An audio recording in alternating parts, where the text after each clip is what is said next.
Kita lanjutkan riset abal-abal dan setengah halusinatif yang saya lakukan tentang 6 peradaban semesta. Kalau teman-teman belum nonton video yang ini, tonton dulu ya. Dan ikuti sequelnya, karena hampir pasti teman-teman akan semakin tidak paham. Ini video maksudnya apa, arahnya kemana, dan sebagainya. Maka saya sarankan tonton lebih dulu ya. Kali ini saya akan mendalami video yang ini tentang rasio atau beban takdir manusia berkaitan dengan atau hubungannya dengan mengolah jalur nafas yang mempengaruhi masa depan manusia. Kalau nggak salah di video ini kan saya menjelaskan tentang kutipan dari kitab Al-Hikam ya, tentang nafas.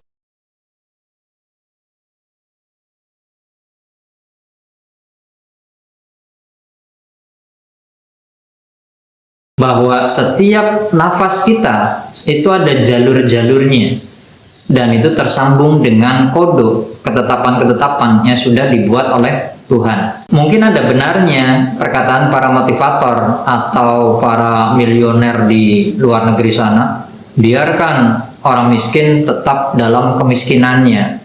Kenapa? Karena mereka hidup dengan kesadaran dan nafas hidup mereka terikat dengan kekhawatiran pada kemiskinan. Dan ketika kita setiap saat itu bernafas dengan rasa khawatir miskin, lapar, gak punya kerjaan, ditinggal teman, dan sebagainya, maka itulah yang akan terjadi. Kenapa? Karena jalur-jalur nafasnya itulah yang kita ikuti setiap saat. Maka kodok kita yang dicapai oleh jalur nafas itu tidak akan berubah, kecuali seperti perkataan sebaliknya, lawan dari perkataan motivator ini. Jika kita ingin mengubah kodok itu, tinggal mengubah jalur nafasnya saja.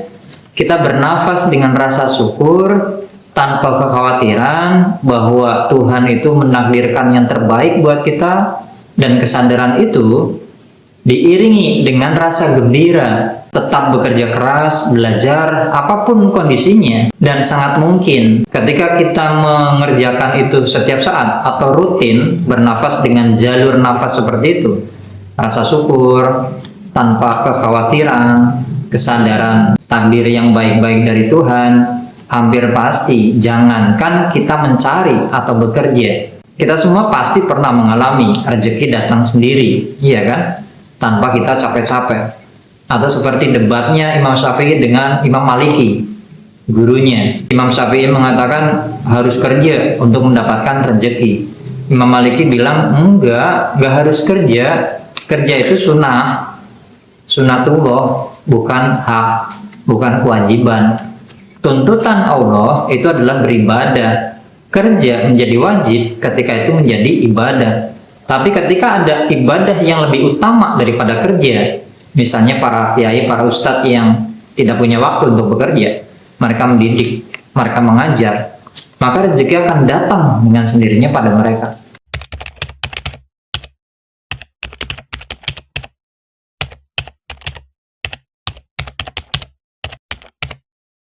Selanjutnya kita masuki bab 2 ya, atau bagian 2. Ada hubungannya enggak jalur nafas kita, karena nafas kita adalah udara, itu tersambung dengan semesta peradaban ruh, atau tersambung dengan leluhur-leluhur kita, ruh-ruh yang suci, yang hanya bisa disentuh oleh nafas suci kita juga.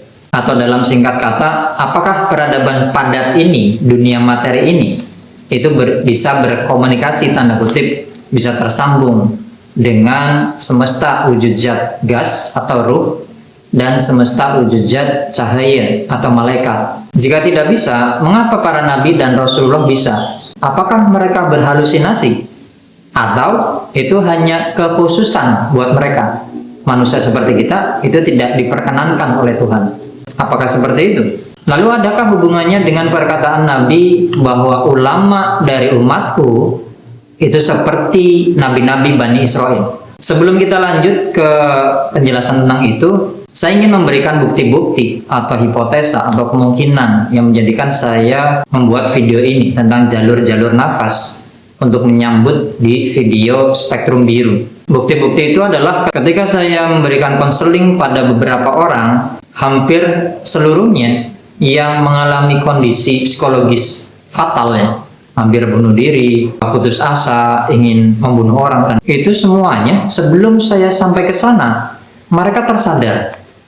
Mereka tidak diganggu oleh suara-suara dalam kepalanya, mereka tidak masuk ke dalam pikirannya yang dalam, mereka seakan-akan terbebas tanda kutip. Di video ini saya jelaskan bahwa saya memberikan konseling pada seorang dukun. Ketika saya baru jalan naik motor, ternyata dukun itu di rumahnya yang jauhnya sekitar 3 kilo, 4 kilometer, yang pada awalnya ngobrol-ngobrol sama anak-anaknya, sama keluarga. Tapi ketika saya melakukan perjalanan menuju ke rumah itu, dukun itu pingsan. Atau beberapa klien yang saya akan konseling dan mengalami tanda kutip pencerahan, tiba-tiba sadar gitu. Dan dia tidak separah sebelum saya melakukan perjalanan itu. Ketika saya diskusikan ini dengan ahli paranormal, mereka akan mengatakan, oh berarti Anda ini punya sesuatu yang ditakuti oleh jin yang ada di sana. Oh Anda punya cahaya, Anda punya ini, dan sebagainya. Tentu saja saya tidak puas dengan penjelasan ini. Terlepas dari, mungkin saja itu benar, mungkin, tapi tetap saja saya tidak puas. Maka saya terus-menerus mencari data, menggali, bertanya, apakah ada pendekatan lain yang lebih rasional antara saya dengan orang yang akan saya konseling. Dan itu jatuh pada kutipan yang saya berikan tadi di kitab Al-Hikam.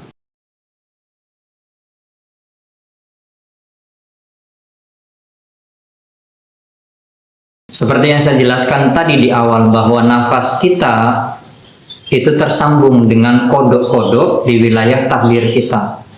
Dan siapa yang menjaga jalur nafas kita ke sana? Yang pertama adalah leluhur kita, ruh-ruh suci di wilayah peradaban ruh. Mereka menjaga, mereka mengatur takdir itu, qadar itu, agar sampai ke wilayah cahaya, ke wilayah semesta peradaban cahaya atau para malaikat.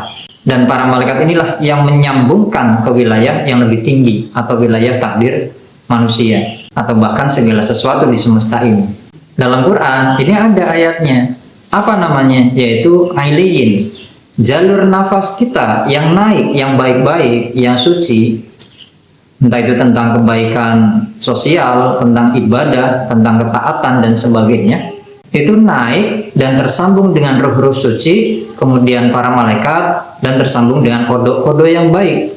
Sebaliknya, nafas-nafas kita yang jahat, yang buruk, ketika kita berdosa, ketika kita melakukan kejahatan, katakanlah, itu jatuh ke sijin. Dan ketika jatuh ke takdir-takdir yang buruk, yang menjaga adalah setan-setan.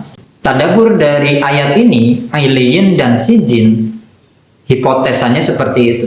Penjelasan ini agak rasional buat saya pribadi ya. Mengapa para nabi itu maksum, terjaga dari dosa-dosa besar atau dosa-dosa bahkan, atau mereka dijaga bahkan untuk tidak salah, untuk tidak lupa. Ketika nabi lupa, itu akan menjadi sunnah, apa yang memang boleh dikerjakan. Kenapa para nabi dan Rasulullah itu dijaga dari dosa-dosa dan kejahatan? Karena nafasnya itu nafas yang sangat suci, tersambung dengan ruh-ruh leluhur mereka dan tersambung dengan para malaikat. Ini menjadi konsepsi yang namanya maksum. Sedangkan manusia seperti kita itu hanya bisa sampai ke derajat mahfud, terjaga. Kenapa? Karena kita tidak bisa sesuci beliau. Kita hanya bisa mengikuti jembatan, tanda kutip, ayat-ayat, pendekatan-pendekatan, model-model, rumus-rumus, tanda-tanda yang menjadikan kita tetap dalam petunjuk, berada di belakang jalan para nabi dan rasul. Kalau dalam video yang ini tentang 3 otak ciptaan Tuhan, atau memori udara dan memori cahaya para nabi dan Rasulullah, nafas kita inilah yang menjadi koneksi atau sambungan antara otak kita, kehendak diri kita, dengan otak kedua atau wilayah ruh atau udara. Dan dari wilayah udara itu atau semesta ruh itu menjaga takdir-takdir kita agar sampai tersambung dengan wilayah cahaya atau malaikat. Satu pertanyaan selanjutnya adalah kenapa ruh-ruh leluhur kita menjaga takdir kita? Karena simbolnya itu seperti satu titik di tengah trompet.